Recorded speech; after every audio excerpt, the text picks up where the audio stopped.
आज जो हम बायोलॉजी के अंतर्गत जो है हम देखेंगे कंपोनेंट्स ऑफ सेल के बारे में कि ये सेल के कौन कौन से कंपोनेंट्स होते हैं।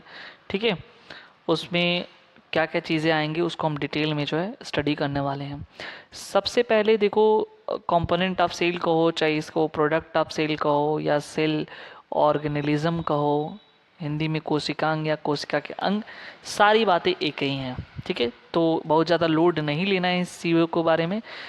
तो यहाँ पे जैसे ये हम पढ़ेंगे तो उसका देखेंगे वर्क क्या है। तो ये प्रोटेक्शन करता है, शेप और साइज़ को दिखाता है। किसकी बात कर रहा हूँ मैं? सेल वॉल की बात कर रहा हूँ।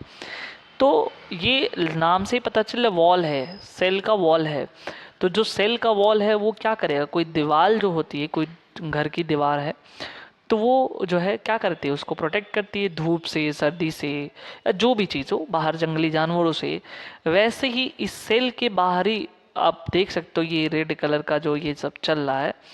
ठीक है, तो ये क्या है, ये जो है, ये ऐसे आप देख रहे हो जो बाहर से ऐसे जा रहा है, तो ये अंदर जो सेल है उसको प्रोटेक्ट ही तो कर रहा है ना। इसको कोशिका भित्ति कहते हैं, तो इसको प्रोटेक्ट कर रहा है। तो हम ये कह सकते एक लाइन में कि जो ये आउटर कवरिंग होता है, outer covering of cell wall, यानी सबसे बाहरी आवरण होता है, it is found in only plant cell. ये पॉइंट जो बहुत ज़्यादा, ये केवल और केवल जो है प्लांट सेल में ही पाया जाता है, याद रखना। और वो प्लांट सेल जो वॉल होता है वो किससे बना होता है मैडम? तो ये कह रहा है कि देखो ये इंपॉर्टेंट है, सेल्यूलोज से मिलकर बना होता है। अब और सेल्यूलोज क्या होता है ये हमको जानना बहुत ज़रूरी है। कह रहे हैं कि most abundant carbohydrate in the universe, यानी सबसे ज़्यादा जो है मात्रा में जो कार्बोहाइड्रेट पूरी यूनिवर्स में पाया जाता है वो क्या है, वो सेल्यूलोज है। ठीक है, ये आपको ध्यान देना है। उसके बाद एक चीज़ और ध्यान देना है कि पॉलीसेकेराइड कार्बोहाइड्रेट होते हैं। ठीक है, पॉलीसेकेराइड कार्बोहाइड्रेट होते हैं ये। ठीक है, पॉलीसेकेराइड कार्बोहाइड्रेट, देखो पॉली का मतलब होता है मेनी। ठीक है, पॉली का यहाँ जो टर्म है उसका मतलब होता है मेनी। ठीक है, और जो सेकेराइड है, सेकेराइड जो वर्ड है ना वो सैक्रम से बना है, जिसका मतलब होता है सुगर, लैटिन वर्ड सैक्रम से बना है। तो बहुत सारे मोनोसेकेराइड जब आपस में मिलते हैं तो पॉलीसेकेराइड बनाते हैं। ये कार्बोहाइड्रेट जब हम पढ़ाएंगे, कार्बोहाइड्रेट प्रोटीन विटामिन, उसमें हम डिटेल से बताएंगे, बस इतना आपको ध्यान में रखना है। ठीक है, अभी इसका और क्या होता है, हार्डेस्ट पार्ट होता है, ये प्लांट का सबसे हार्डेस्ट पार्ट होता है, dead part of the plant cell भी ये होता है। ठीक है, अब हम ये देख लेंगे कि हार्ड क्यों होता है ये, वाई हार्ड। तो क्योंकि इसमें एब्सेंस ऑफ H2 हो जाता है, यानी कि पानी की कमी हो जाती है, इसके वजह से इसको, इसका जो हार्डनेस है वो पता चलता है। ठीक है, अब और देख लेते हैं, जो सेल वॉल है फंजाई, वो किससे बना होता है? इंसेक्ट का सेल वॉल किससे बना होता है? बैक्टीरिया का सेल वॉल किससे बना होता है? एल्गी यानी कि सेल वॉल, जो शैवाल है उसका सेल वॉल किससे बना होता है? ये इंपॉर्टेंट है। तो ये चीज़ यहाँ पे समझो कि जो अगर फंजाई है तो वो काइटिन से बना होता है, इंसेक्ट है उसका सेल वॉल भी काइटिन से होगा, बैक्टीरिया है तो इसको पेप्टिडोग्लिना से बना होता है। ठीक है, उसके बाद जो है जो एल्गी है वो सेलुलोज से मिलके बना होता है। ठीक है, तो ये आपको ध्यान रखना है। अब यहाँ पे जो है हम बात कर लेते हैं दूसरे जो इम्पोर्टेंट ऑर्गन की, वो है सेल मेम्ब्रेन। ठीक है, सेल मेम्ब्रेन यानी कि इसको बोलते हैं कोशिका झिल्ली। अब ये सेल मेम्ब्रेन एक्चुअली इसको बोलते हैं प्लाज्मा मेम्ब्रेन भी बोलते हैं, कोशिका कला या कोशिका झिल्ली। अब देखो यहाँ पे क्या होता है ना, ऊपर तो सेल वाल है, कोशिका के अंदर यानी कि ये वाला हिस्सा देख रहे हो, इसके अंदर जो है ऐसे करके जो है बना हुआ है ना, ऐसे डॉट डॉट डॉट डॉट करके वो है। तो कह रहे हैं कि आरबीसी जो होता है, ठीक है, ये जो आरबीसी में सर्वप्रथम क्रैमर नामक वैज्ञानिक ने खोजा था, यानी कि इसको जो है आरबीसी में सबसे पहले क्रैमर नामक वैज्ञानिक ने खोजा था। और ये सेल मेम्ब्रेन है, प्लांट से इनर, इन प्लांट देखो प्लांट में अंदर की तरफ होता है ये, एनिमल में ये बाहर की तरफ होता है। तो सेल मेम्ब्रेन ये चीज़ याद रखना, प्लांट में अंदर की तरफ होगा और एनिमल जो है ये क्या होगा, बाहर की तरफ होगा। इस बात को आपको ध्यान में रखना है। ठीक है, चलो ये देखो, इट इज़ फाउंड कहाँ पे, ये देखो प्लांट और एनिमल दोनों में पाया जाता है। जो सेल मेम्ब्रेन होता है वो फास्फोलिपिड से मिलकर के बना होता है। ठीक है, ये याद रखना। और ये बाई लेयर से मिलकर के, यानी कि बाइलेट का मतलब 2 लेयर से मिलकर बना होता है।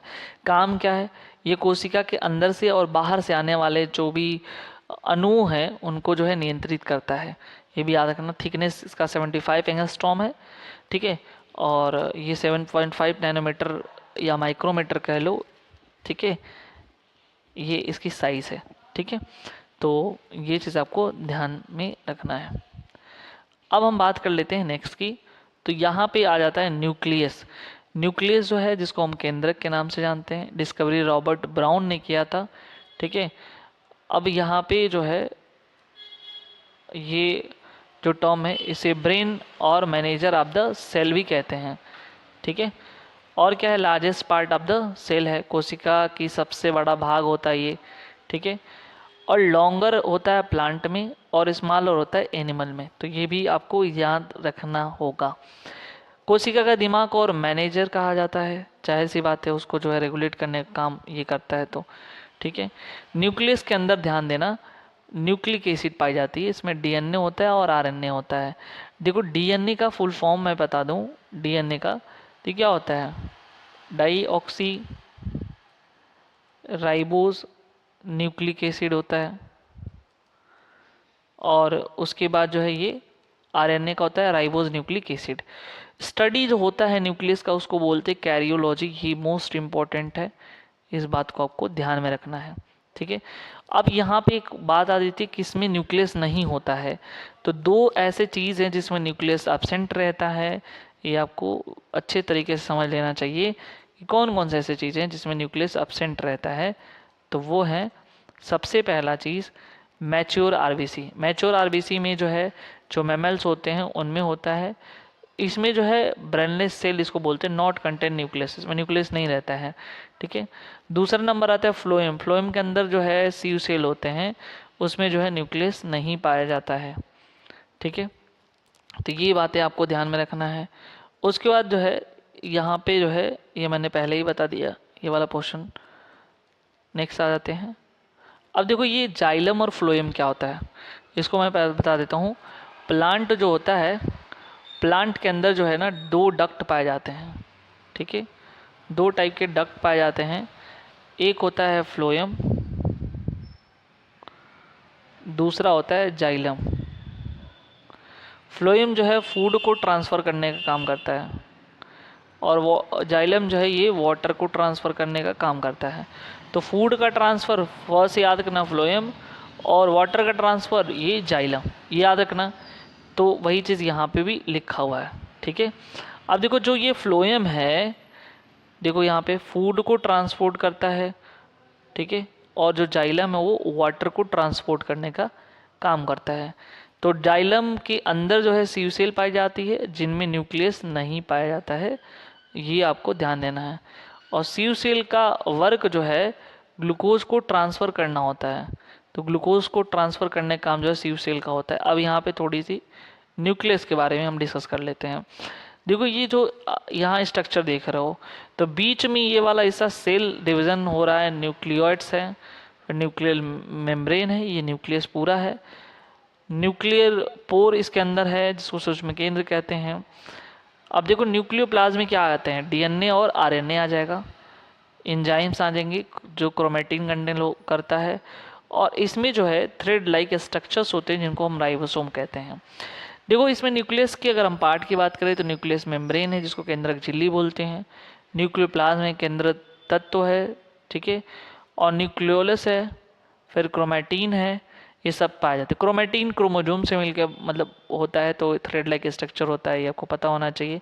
आगे चल करके न्यूक्लियस एसिड बनाता है जो डीएनए और आरएनए कहलाता है, ये सारी चीज़ें आपको पता होनी चाहिए। न्यूक्लियस मेम्ब्रेन जो है लाइपोप्रोटीन से बना होता है, ये जो है न्यूक्लियस जो मेम्ब्रेन होता है लाइपोप्रोटीन से मिल करके बना होता है। ये मैंने पूरा जो है इसका ये फ़ोटो यहाँ पे है, आप देख सकते हो, पूरा वही स्ट्रक्चर है जो हमने पीछे अभी दिखाया है, ठीक है।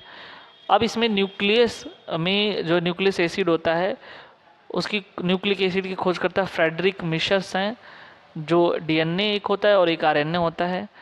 डीएनए का मतलब डाइऑक्सीराइबोज न्यूक्लिक एसिड होता है। डीएनए का मॉडल जो है कौन दिया था, वॉटसन एंड क्रिक ने दिया था, ये इंपॉर्टेंट है। राइबोज न्यूक्लिक एसिड आरएनए का मॉडल जो है फ्रेडरिक मिशर ने दिया था। अब हम नेक्स्ट वीडियो में जो है ना इसका पूरा स्ट्रक्चर समझेंगे कि डीएनए और आरएनए का जो है क्या स्ट्रक्चर होता है डिटेल में। ठीक है, थैंक यू सो मच।